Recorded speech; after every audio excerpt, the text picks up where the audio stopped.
So today magjo-jogging tayo. Healthy living for a cause. For a cause. Kasi we're not getting fat anymore. We're not getting sexy anymore. Tumataba na tayo. Wala nang workout. So kasama ko ang sexy naman nito, si Dayan. Fresh from vacation in the Philippines. And with Perico.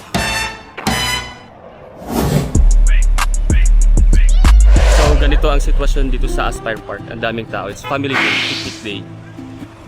Grabe. And there's a cup and go o coffee shop and may nagsisell din sila ng mga pagkain. The torch. Ah, cute. Ang daming tao. So ito yung area kung saan pwede kang mag-jogging, allowed mag-jogging. Pero next time kang magsuot ng ano ha. Jeans. Mag-short ka naman, hindi kaya mag-ano. Ganyan yan, jacket. Ang daming tao. Ang saya ng park dito. Very lively. Ang daming mga kids, activities. Yung feeling mo parang holiday ng Qatar. Sa dami ng tao, parang sports day. Ming ming ming. Meow. So meron din silang carousel. And okay, magjo-jogging na tayo. Nakakatuwa namang mag-jogging dito. Ang daming tao, hindi ka mapapagod. Doon mapapagod ka naman in a way kasi tatakbo ka. Pero ang daming view. Alam mo yun, ang family day talaga. So ang kagandahan kasi dito sa Qatar, every area or every municipality, meron silang malaking park para doon magse-celebrate yung mga buong family or like magga-gather. At saka, alam mo yun na lang kasi yung parang way nila para masaya kasi malayo sa ano sa pamilya sa kanilang ibang bansa din. So ano bang sinasabi ko? Kasi yun na yun. The torch. Sa kanilang ibang bansa din? Oo. Sa kanilang bansa? Sa kanilang bansa. Hindi. Ang saya lang talagang tignan. Ang daming tao. Normal lang dito sa Qatar dito. Yung every Friday, mag-gather sila. Family picnic, kain. Chismis, syempre hindi mawawala. And yung mga bata talaga. Mahilig sila sa mga soccer.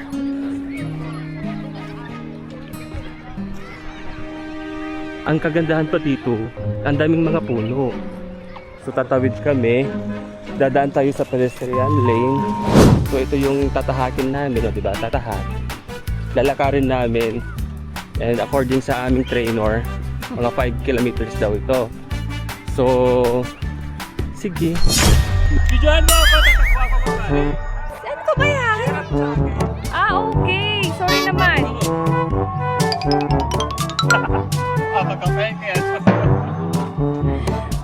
So ganun lang yun. Fake tayo.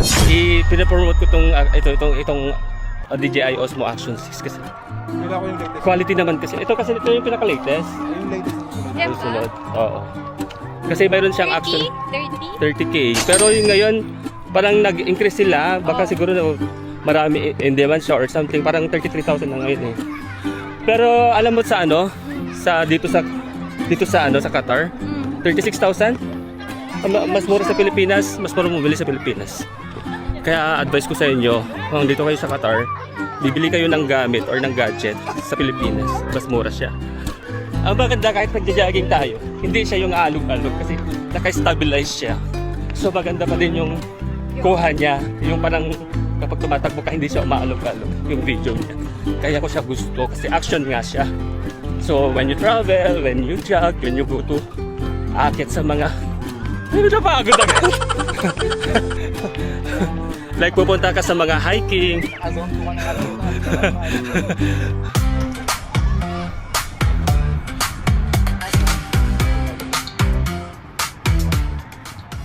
So nagbe-brisk walking lang kami. And from here meron mga Starbucks, may mga food stall, tea stop, and Al-Madarin. Ang dami mga batang naglaro. and at the same time family bonding talaga. Family bonding, picnic, family gathering, friend meetups or whatsoever, at saka pwedeng jogging, walking, exercise. So hindi ka maboboard dito because ang dami mong mga makakasalamuha, mga tinatawag na organic encounter. Dito mo makikita yung matagal mo na palang hinahanap. Maganda sa park, meron sila mga cat's eye na tinatawag reflector para hindi ka maligaw ng landas.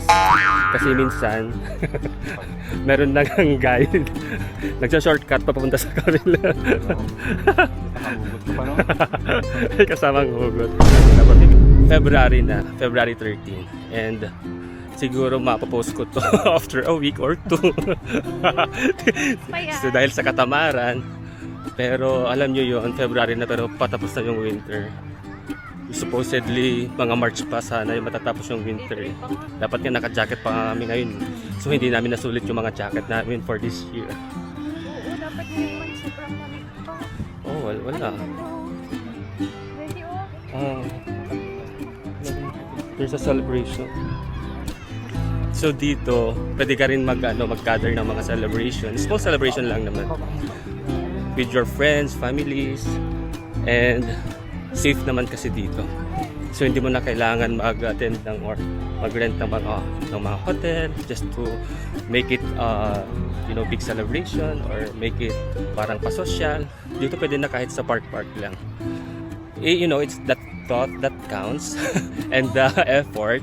And since tomorrow is February 14, so good luck na lang sa inyo, no? So ganito yung 'di ba? Ang daming ilaw. Ganyan sila kayaman dito sa Qatar. Ang daming mga pailaw. Tapos alagang-alaga yung park nila. Yung mga grass. Ang ganda. So wala yung mga grass na talahiban na tinatawag. May proper feeds na. So still ang dami pa rin mga family na nagpipiknik. And masaya dito. Hindi mo ramdam yung pagod mo kapag naglalakad o magja-jogging ka. It feels like from anytime makakabangga ka ng organic encounter. So paulit lang ako sa organic encounter hanggang ganyan wala pa naman ako nakakabangga. Under the sky, no regrets, just fly high. Every journey starts today. Aldrin, let's go.